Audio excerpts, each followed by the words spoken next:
focus now. After over a month of the gruesome murder of the 27-year-old Shraddha, the police have received a major breakthrough in the ongoing investigation. Results of DNA testing of bones retrieved from forest area in the national capital is finally out, and they are a match with the DNA that had been taken from Shraddha's father and even her brother. The bones were traced based on the statement of Aftab, who confessed to having killed his live-in partner Shraddha. A total of 13 decomposed bones and part of a jaw were collected from the Mehrauli forest as part of this investigation that were believed to be of Shraddha. Let me bring in my colleague Anvit, who in fact has been tracking these developments for us. Anvit, there is a big breakthrough because what was essentially being seen as the case of a missing person is now going to be seen as a murder case. But a lot of challenges still remain. Because we only have the DNA that confirms that Shraddha is dead, how do you tie Aftab to the murder? How are police officials going to tackle what's going to follow as far as this investigation is concerned? Yeah, see, this certainly is a big breakthrough that now we know that the bones that had been recovered at Aftab's instance from Chhatarpur and Mehrauli jungle area, they are of Shraddha's because the DNA sample has matched the sample of Shraddha's father and brother. Also, what we are learning from the police sources that the blood samples that had been collected from the house where Aftab and Shraddha were living, they have also shown positive results, which means that it implies that they are of Shraddha's and that she was very much present in that house, and that house now becomes the scene of crime where the entire incident took place. Earlier, Aftab has narrated to the police how he strangled her to death and then chopped her into pieces and threw off the body parts in the nearby areas.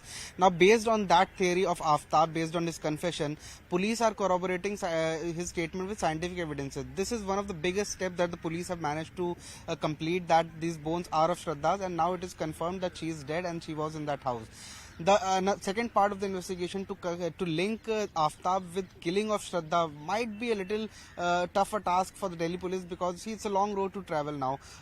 Scientific evidences, more and more evidences will be gathered. When we questioned Sagarpreet Hooda, Special Commissioner Law and Order, he said that her phone has not been recovered, which could have been a crucial evidence to identify what was Shraddha's location at the night of murder, before that and even after that. So that is one missing link. Also, no more bones of skull have been found, even though it does not matter now that the DNA reports have suggested that certain bones belong to Shraddha. So that is confirmed that she is dead. More and more evidences are being gathered, but one thing that the police is awaiting is the narco analysis test report.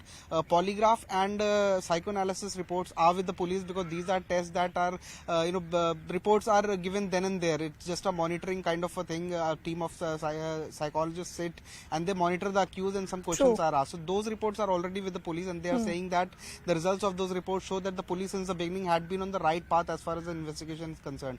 But narco analysis report also will be very crucial.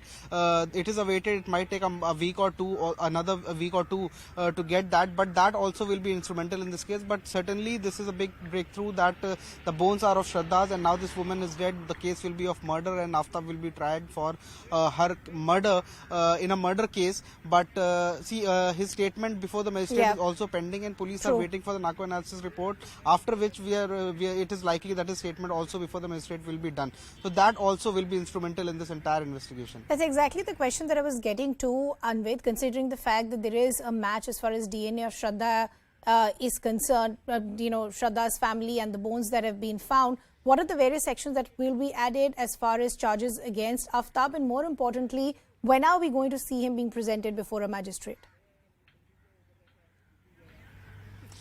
See, like I said, police might wait for the narco analysis test reports to come to fore, and after that, after going through the report and after detailed analysis, he will be taken to magistrate so that right questions can be asked to him in front of magistrate, and the case, whatever he divulges in front of magistrate, can be used in front of during the trial. So they would want it to be watertight so that the strong charge sheet can be filed against him and they can take this man to conviction.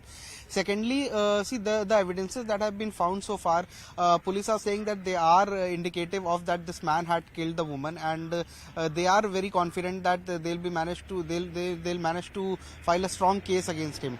Also, when the trial begins, we see where this man is now in JC. He had earlier been taken into police custody, but depending upon the reports, if reports are indicative of yes, this man had killed this woman, they might again take him into remand and then question him and take him to the places to further reconstruct the crime scene, or to the same house where he used to live, which has been seized by the police. It has remained cordoned since then. So they can also take them there, and depending upon what all crucial evidences are gathered, he can again be taken into remand and questioned again, so that his elaborate statement can be recorded based on what more findings do police manage to lay their hands on. Okay. And unfortunately, we'll have to leave that conversation there. Thanks a lot.